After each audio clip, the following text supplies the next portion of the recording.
Si je vous dis Fast X, Ant-Man Quantumania ou encore Madame Web, quels sont leurs points communs? Ils sont mal vus, ils sont considérés comme des déchets du cinéma. Plus on avance, plus les films deviennent ennuyeux, les histoires mal construites et les effets spéciaux en dessous de ce que les technologies d'aujourd'hui nous permettent de faire. Déjà, qu'est-ce qu'un bon film? Selon Laurent Julier, professeur en études cinématographiques et critique en passant, explique que cela passe par la beauté du film, au sens propre, c'est-à-dire via les musiques, les mises en scène ou encore les acteurs de rôle. Il explique aussi que les critiques, le marketing et les festivals ont leur rôle à jouer sur la réussite ou non d'un film. D'après lui, un bon film est un film qui fait du bien à quelqu'un, quelque part, à un moment donné. En faisant mes recherches, je suis retombé sur la vidéo de The Great Review qui explique cela, de qu'est-ce qu'un bon film justement. Et il explique que cela passe par les mises en scène et que les anciens films étaient bons pour cela. C'est pourquoi, d'après le site Sight and Sound, que le top 50 des meilleurs films se trouve entre 1950 et 2000. Et je pense que cela ne bougera pas de sitôt, car aujourd'hui, on vit dans une société où tout est rapide.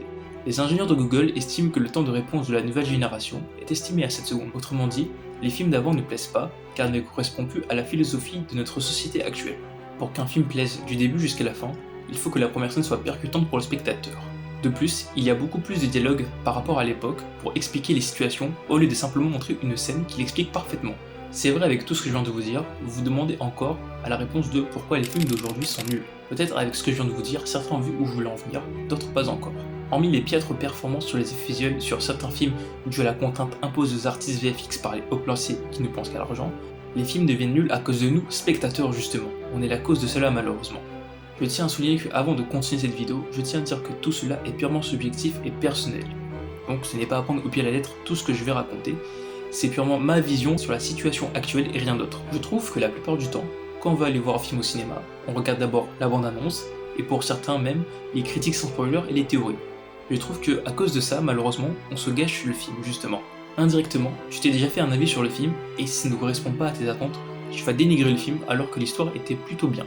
D'une part, je comprends, tu n'as pas envie de payer une place 10, voire même 20 € pour un film que tu ne vas pas aimer. Mais justement, tu prends pas le risque de regarder un film, justement.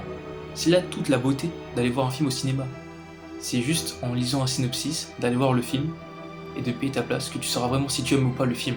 Certains vont me détester pour ce que je veux dire, mais je trouve qu'en termes d'histoire, et simplement d'histoire, Captain America Brave New World est beaucoup plus intéressant, dans les grandes lignes, que les Thunderbolts, où une grande partie de l'histoire se situe dans le bunker ou dans le désert, et qui est du coup très long à mettre en place, même si il est vrai que ça permet tout simplement de développer les personnages, mais on prend un peu de temps à suivre un peu l'aventure de façon générale du film. Malheureusement, on est trop influencé sur la qualité des films, et pour moi, plus un film fait du marketing, plus il ne fonctionnera pas, tout simplement. On oublie aussi trop souvent que les critiques sur internet sont simplement subjectifs, et que certaines personnes prennent ces critiques au pied de la lettre.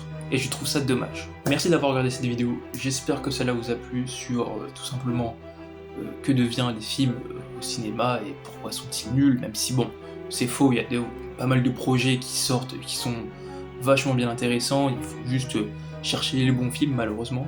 N'hésitez pas à dire ce que vous en pensez dans les commentaires par rapport à cela, ce que vous en pensez de si vous trouvez que les films deviennent plus nuls ou au contraire deviennent meilleurs, voilà. J'aimerais avoir votre avis dans les commentaires parce que c'est mon avis, mais peut-être vous avez un avis différent de ce que je vais dire, de ce que j'ai dit, pardon.